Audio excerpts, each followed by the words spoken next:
pensez qu'une personne qui ne s'aime pas en a conscience?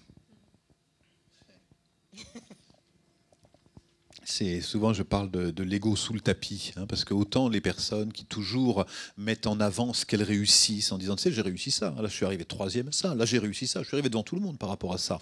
Ça peut être fatigant.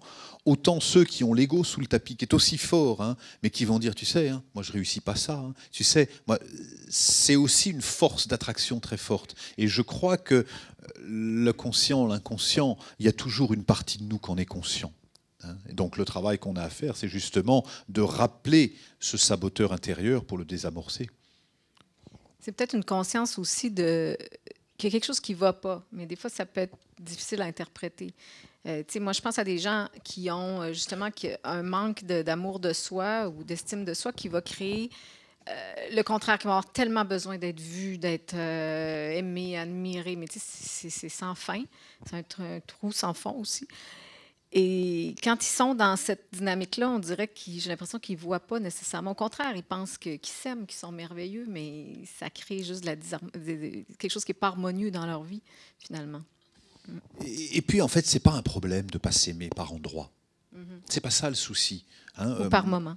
Non, par moment. Il y a des moments. Moi, il y a des moments. Puis je me pose pas la question le matin en me regardant dans la glace en disant est-ce que je m'aime vraiment. Non, ça se passe pas comme ça. Le tout, c'est quel va être notre comportement quand on s'aime pas. Et quand on va s'aimer, qu'est-ce qui va se passer? On va être en lien avec toutes nos capacités et on va créer une vie qu'on mérite. Quand on s'aime pas, on va attendre qu'on nous donne de l'amour. Mais comme nous, on ne peut pas s'en donner, qu'est-ce qui va se passer? On va demander au conjoint d'en donner. Comment? En le culpabilisant, en disant ça va, c'était bien ta conférence, tu t'es bien amusé, ah ouais, c'était bien les rencontres exclusives, parce que moi j'étais tout seul avec les gamins pendant ce temps-là. C'est facile pour toi, tu fais des conférences. Et là, je vais avoir un comportement tellement toxique. Je regarde sa femme. Que je vais amener l'autre dans quelque chose de toxique. Et je peux avoir la même chose dans mon métier, je peux avoir la même chose au niveau de mes enfants. Donc c'est pas le manque d'amour de soi qui va être un souci, c'est comment je réagis au moment où je m'aime pas. Est-ce que je passe à l'action pour faire un truc de toxique? Ou est-ce que je prends sur moi en disant je m'aime pas, allez, je me donne un peu d'amour et puis tout va bien. C'est mieux de faire un petit voyage intérieur. Hein?